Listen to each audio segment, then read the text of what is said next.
नमस्कार दोस्तों, आप सभी का बहुत बहुत स्वागत है करंट अफेयर्स अड्डा 24/7 के प्लेटफॉर्म पर। दोस्तों, डोनाल्ड ट्रंप ने कुछ समय पहले ये कहा कि we want our Panama canal back, क्योंकि उनका जो है पनामा कनाल पे नेशनल इंटरेस्ट है, स्ट्रेटेजिक इंटरेस्ट है, इसीलिए हमें पनामा कनाल वापस चाहिए। तो पनामा जो देश है उसके कंट्रोल में पनामा कनाल है अभी फिलहाल, राइट। तो कुछ समय पहले उनका पनामा कनाल के ऊपर इंटरेस्ट दिखा, अब उनका इंटरेस्ट दिख रहा है वर्ल्ड का जो सबसे बड़ा आइलैंड है ग्रीनलैंड, राइट। अब ग्रीनलैंड के ऊपर जो है डोनाल्ड ट्रंप इंटरेस्ट दिखा रहे हैं। उनका जो विजन है कि अमेरिका को दोबारा से ग्रेट बनाना है, तो उस विजन के अंदर ग्रीनलैंड भी उसी अमेरिका का हिस्सा होने वाला है, राइट। तो ग्रीनलैंड का क्या कॉन्सेप्ट है, क्यों वो इतना इंटरेस्ट दिखा रहे हैं और अभी उन्होंने फिलहाल क्या स्टेटमेंट दी है, वो सारी बातें हम लोग फॉर श्योर करेंगे। मैं आपसे बस इतनी उम्मीद कर रहा हूं, फटाफट सेशन को लाइक और शेयर जरूर कीजिए और कमेंट डाउन कर दीजिए कि आपको क्या लगता है, ठीक है। चलिए, तो बात ऐसी है, देखिए ये ग्रीनलैंड है, इसका 90% हिस्सा जो है वो सारा का सारा बर्फ से ढका हुआ है, लेकिन because of the global warming अब जो बर्फ है वो पिघल रही है, जिसकी वजह से यहाँ पे जो रिसोर्सेज हैं वो बहुत भारी भरकम तादाद पे है, राइट। लेकिन बिकॉज यहाँ पे सारा का सारा ये ग्रीनलैंड जो था वो पूरा का पूरा जो था आइसबर्ग से ढका हुआ था, तो यहाँ पे एक्सट्रैक्शन करना बड़ा मुश्किल था। लेकिन जैसे जैसे ग्लोबल वार्मिंग की वजह से आइस पिघल रही है, एक्सट्रैक्शन करना अब पॉसिबल हो रहा है। बट द प्रॉब्लम इज कि यहाँ पे जो कंट्रीज है, वो कंट्रीज का जो कंट्रोल है वो डेनमार्क कंट्रोल है, राइट। बाकी कंट्रीज, चाइना हो गया, यूरोप हो गया, यूएस हो गया, यहाँ पे नजर टिकाए हुए हैं, लेकिन उनका कंट्रोल नहीं है। डोनाल्ड ट्रंप कह रहे हैं कि हम इसको इसमें हमारा इंटरेस्ट है, हम इसको लेकर रहेंगे। क्या उनकी स्टेटमेंट है मैं आपको बता देता हूं। देखिए, after Panama canal Trump now wants US to buy the Greenland. Absolute necessity है ये हमारी, ट्रंप कह रहे हैं this is our absolute necessity. अब देखिए क्या क्या बातें हो रही हैं। The United States of America feels that the ownership and the control of the Greenland is an absolute necessity, right. और यहां पे ये भी कहा गया है, क्यों है, क्योंकि नेशनल सिक्योरिटी की बात है, और साथ ही साथ जो है उनका जो थॉट है, थॉट क्या है, विजन जो है उनका यही है कि मैं मेक अमेरिका ग्रेट अगेन, मागा मागा स्लोगन जो वो लेकर चलते हैं, जिसमें वो क्या कह रहे हैं कि ग्रीनलैंड हमारे कंट्रोल में जब आएगा तो उसका नाम हम लोग मागा डोनिया रख देंगे, जो कि इंस्पायर है ट्रंप का जो विजन है मेक अमेरिका ग्रेट अगेन, ठीक है। तो मागा स्लोगन के तहत जो है, जैसे ही ग्रीनलैंड हम लोग अपने कंट्रोल में कर लेंगे, उसका नाम बदल के जो है हम लोग मागाडोनिया रख देंगे, राइट। चलिए, तो ये उनका स्टेटमेंट देखने को मिला।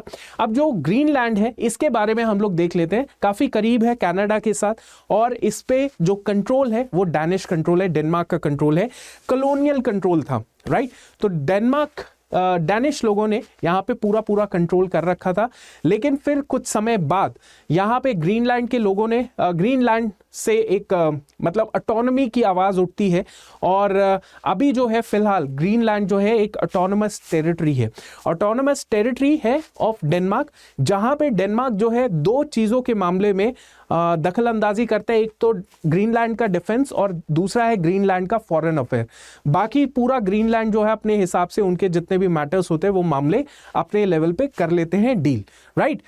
ओके, अब ये जो आइलैंड है इसका अपना पार्लियामेंट है, अपनी सरकार है, ठीक है। और ऑफिशियल लैंग्वेज जो है वो कौन सी है, ग्रीनलैंडिक जो है वो इनकी ऑफिशियल लैंग्वेज है।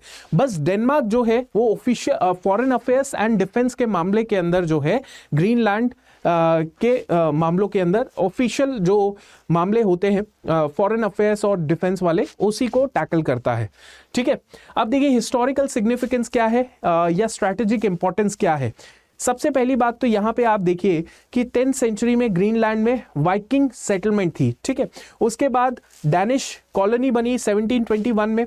उसके बाद 1951 में यूनाइटेड स्टेट्स ने अपना एयरबेस बनाया है ग्रीनलैंड में, अपना एयरबेस बनाया ग्रीनलैंड में, और वो एयरबेस का नाम क्या है, थुले एयरबेस, राइट।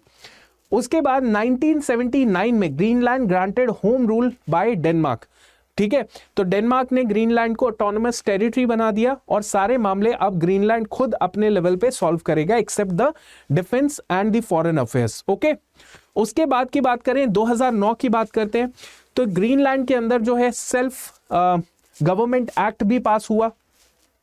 और 2019 के अंदर भी जब डोनाल्ड ट्रंप जो है प्रेसिडेंट थे, उस समय भी उन्होंने ग्रीनलैंड को क्या बोला था, ग्रीनलैंड को प्रपोजल मतलब सामने ये मंशा रखी थी, अपनी सोच रखी थी कि ग्रीनलैंड को हम लोग को बाय करना चाहिए। और जब 2019 में भी उन्होंने ये बात कही थी, तब भी ग्रीनलैंड का ये जो मुद्दा था ये एक ग्लोबल हेडलाइन बन गया था। ठीक है दोस्तों। अच्छा, रशिया एंड चाइना के भी इस ग्रीनलैंड के ऊपर इंटरेस्ट है। अब देखिए, जो भी टेरिटरी, जो भी जगह जहां पे बहुत सारे रिसोर्सेज होंगे, वहां पे जियोपॉलिटिकल इंटरेस्ट तो आएगा, मल्टीपल कंट्रीज का इंटरेस्ट तो आएगा, और जैसे इंटरेस्ट आएगा तो कॉन्फ्लिक्ट्स भी पैदा हो जाएंगे। ग्रीनलैंड के ऊपर स्टडीज है जहां पे बोला गया है कि ग्रीनलैंड पूरा का पूरा रिसोर्सफुल आइलैंड है, जहां पे बहुत बड़े लेवल पे एनर्जी रिसोर्सेज वगैरह मिल सकते हैं, लेकिन यहां पे एक्सप्लॉयटेशन अभी तक पॉसिबल नहीं हो पा रही थी, बिकॉज ये पूरा का पूरा जो है बर्फ से ढका हुआ है, राइट। तो यहां पे नॉर्थ पोल पे है तो सारा का सारा जो है वो फ्रोज है, जमा हुआ है, इसीलिए एक्सप्लॉयटेशन थोड़ा सा मुश्किल है। लेकिन जैसे जैसे ग्लोबल वार्मिंग होगा वैसे वैसे यहां पे क्या आपको देखने को मिलेगा कि ग्रीनलैंड एक्सप्लॉयटेशन जो है एक्सप्लोर किया जा सकता है, राइट। वाई ग्रीनलैंड मैटर्स मैंने आपको पहले ही बता दिया। सबसे पहले आर्कटिक ट्रेड रूट, इसके ऊपर भी मैं आपको बताना चाहता हूं कि जैसे कई बार क्या है, जैसे पनामा कनाल है, अगर यूएस का कंट्रोल पनामा कनाल में हो जाता है तो जो चाइना है या फिर आपका जो वेस्टर्न वर्ल्ड है, वेस्टर्न वर्ल्ड हो गया, चाइना हो गया, they can use the Arctic trade route also, so that वो एक जगह से दूसरी जगह अपना सामान पहुंचा पाए, राइट। वो शॉर्ट रूट पड़ेगा, आर्कटिक ट्रेड रूट, इसीलिए इसका इंपॉर्टेंस है। उसके अलावा दोस्तों यहां पे है थुले एयरबेस, यूएस का थुले एयरबेस भी है, तो ऑब्वियसली इनका मिलिट्री एयरबेस है, तो यहां पे और कंट्रोल कर पाए ये लोग तो अच्छा है, राइट। ठीक है। ग्रीनलैंड के पास नेचुरल रिसोर्सेज भी हैं।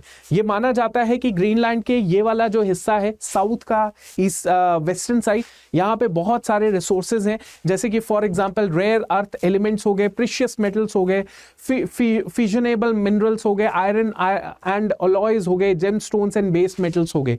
तो ये सारी चीजें जो हैं ये मानी जाती है कि ये ग्रीनलैंड में काफी बड़े तादाद में मिलती है। इस वजह से कंट्रीज जो है, जैसे कि अपना यूएस हो गया, कनाडा हो गया, वेस्टर्न यूरोप हो गया, चाइना हो गया, ये कंट्रीज ताक में बैठी है कि कैसे कैसे वो जो है ग्रीनलैंड को अपने कंट्रोल में कर लें, राइट। एंड यहां पे सामने सामने जो है डोनाल्ड ट्रंप की जो स्टेटमेंट आई है, जिससे यही समझ आ रहा है कि ग्रीनलैंड जो है अब डोनाल्ड ट्रंप अपना आगे का जो कार्यकाल करेंगे उसमें कहीं ना कहीं ग्रीनलैंड को अपने कंट्रोल में करने की जरूर कोशिश करेंगे। ठीक है। सो आपकी क्या राय है, भारत भी यहां पे कितना आगे है, आप मुझे जरूर बताइएगा। Thank you so much and जय हिंद।